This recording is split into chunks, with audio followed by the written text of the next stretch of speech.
თქმის, აი არის ახლა გუშინ ვკითხულობდი იმაზე ამ ძროთავრობას გაზაფხულზე მიუღია კანონი, რომ განსაკუთრებულად ალკოჰოლოს სასმელებს ემატება და პლუს სიგარეტს. აქ არის არასწორი ინტერპრეტაცია.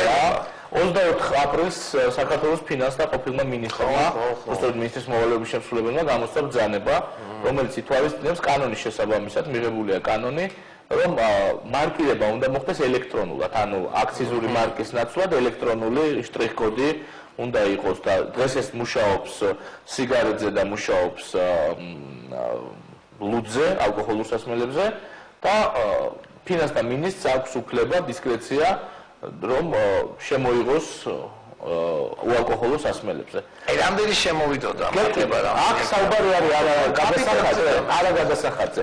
არამედ მომსახურების ღირებულება 1000 ბოთლი პირობითად ახლა გამაგრილებელი სასმელი 1000 ბოთლის მარკირება დაждდებოდა 5.5 евро. ანუ ერთი ბოთლი გამოდის დაახლოებით 1.2 1.3 თეთრი. აი ამაზეა საუბარი, თუმცა ჯერ ეს არ ამოქმედებულა და როგორ არის, როდესაც გამოვა საწარმო და მე უნდა იყოს. საწარმოშივე არის უკვე შეტანილია ყველა საწარმოში, პრაქტიკულად ყველგან არის შეტანილი. თუმცა სუჩხუბად ჩემთან არა იმწვევაოდა, იმას მითვლიანო ზოგან არის უკვე დამონტაჟებული ეს აპარატურა, ზოგან არის შეტანილი და არ არის დამონტაჟებული.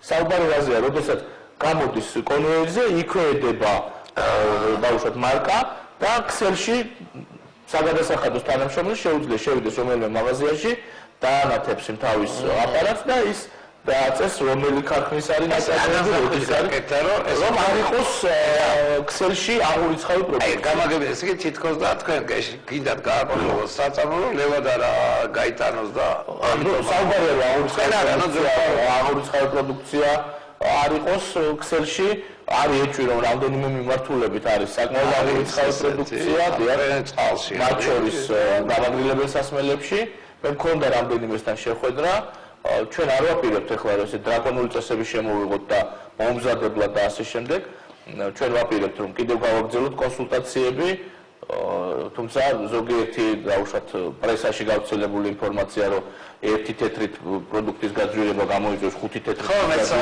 და ესე ვერ დავიჯერე ესა 5 თეთრით მისი გაძვირება გამოიწვევს 14%-ით მასზე მოთხოვნის შემცირებას და ესეთი რაღაცა ახლა ეს უბრალოდ არასერიოზულია მაგრამ არასერიოზული თემა იყო აქტუალური არის ფინანსთა მინისტროს აი ეს თქვენ როგორც ტერმინი ახსენეთ აღურიცხავი რამდენი პროცენტი იქნებოდა სულ აი ეს ციფრები დავასახელო იყო ამაზე მე საუბარი გარეშობასთან განვიხილეთ და ჩვენ მუშაობთ ამ მიმართულებით დღესაც საღამოს მე მივბრუნდები სამინისტროში ჩემი მოადგილე მელოდება ზუსტად ამ თემაზე არის თამბაქო ისედაც მარკირებულია უბრალოდ ნაცვლად ქაღალდის მარკისა იქნება ელექტრონული აქ დაამთავროთ ეს თემა